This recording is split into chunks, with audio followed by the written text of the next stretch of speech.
নমস্কার বন্ধুরা, আজ আমি ইলিশ মাছের মাথা দিয়ে একটা রেসিপি করে দেখাবো। ইলিশ মাছ ছোট ছোট করে কেটে নুন হলুদ মাখিয়ে রেখে দিয়েছি।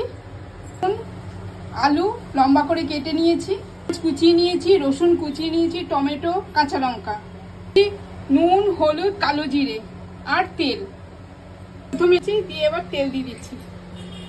হয়ে গেছে, এবার আমি মাথাগুলো ভেজে নেব। হালকা ভাজা হয়ে গেছে, এবার আমি তুলে নেব। একটু তেল দিয়ে দেবো, কালো জিরে, কুচনো রসুন, রসুনটা একটু ভাজা ভাজা হয়ে গেলে পেঁয়াজ কুচে নেব, একটু ভেজে নেব। দিয়ে দেবো কেটে রাখা আলু, ভালো করে নাড়াচাড়া করে নেব।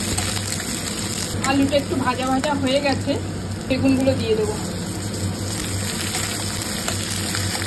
ভালো করে নেড়ে চেড়ে নেব।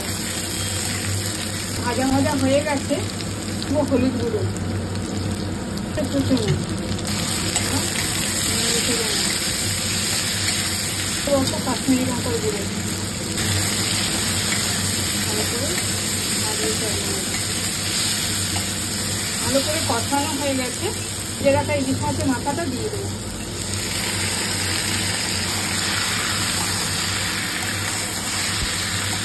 ভালো করে নাড়িয়ে চাড়িয়ে দেবো।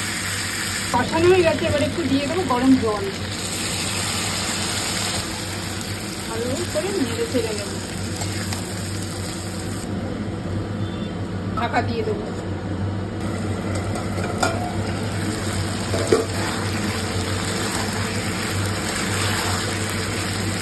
ইলিশ মাছের মাথার এই রেসিপিটা আমার হয়ে গেছে, এবার আমি নামিয়ে নেব।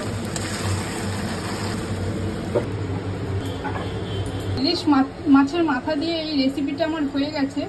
যদি ভালো লাগে অবশ্যই লাইক করবেন, কমেন্ট করবেন। নমস্কার।